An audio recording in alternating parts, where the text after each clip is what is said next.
민중기 특별검사팀이 어제 김건희 씨를 구속 상태로 재판에 넘겼습니다. 전직 대통령 부부가 동시에 형사재판을 받는 헌정사 초유의 일이 생긴 건데요.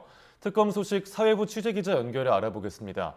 임효진 기자, 먼저 김건희 특검 상황부터 전해주시죠.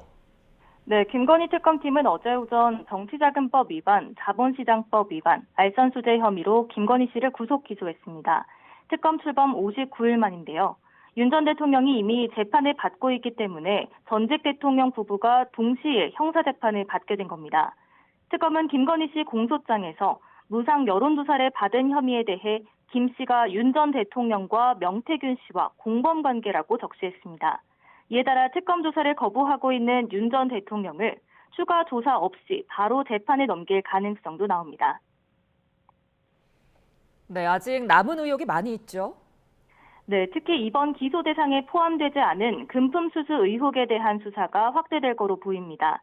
이배용 국가교육위원회 위원장이 10돈짜리 금거북이를 윤 전 대통령 부부에게 주고 공직을 요청한 게 아니냐는 의혹이 최근 불거졌습니다. 또 이봉관 서위건설 회장이 사위 박성근 전 검사의 총리 비서실장 인사청탁을 하며 김건희 씨에게 반클리프 아펠 목걸이 등 나토 3종 귀금속을 건넸다는 의혹도 아직 수사 중입니다. 자수서를 낸 이봉관 회장이 건강 문제로 특검 출석을 미루고 있는데 특검은 일정을 조율하고 있다고 밝혔습니다. 또 통일교 청탁 의혹과 관련해선 교단의 정점에 있는 한학자 총재를 소환할 가능성도 나옵니다. 네, 내란 특검에선 한덕수 전 총리를 불구속 기소했죠. 네, 내란 특검은 한덕수 전 총리에 대한 구속영장이 기각되자 추가 조사 없이 불구속 상태로 재판에 넘겼습니다.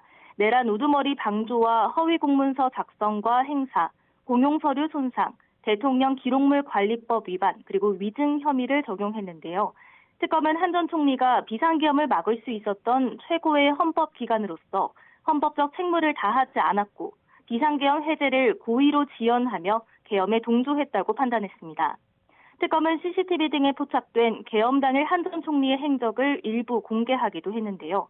국무회의 정족수를 채우려면 필요한 위원이 몇 명인지 김용현 당시 국방부 장관과 인원수를 헤아려 보고 비상계엄 선포 후에는 국무위원들에게 서류에 서명하라고 독려했다고 밝혔습니다. 네, 특검이 권성동 의원의 구속영장을 청구한 지 이틀 됐는데 이 부분은 어떻게 진행되고 있습니까?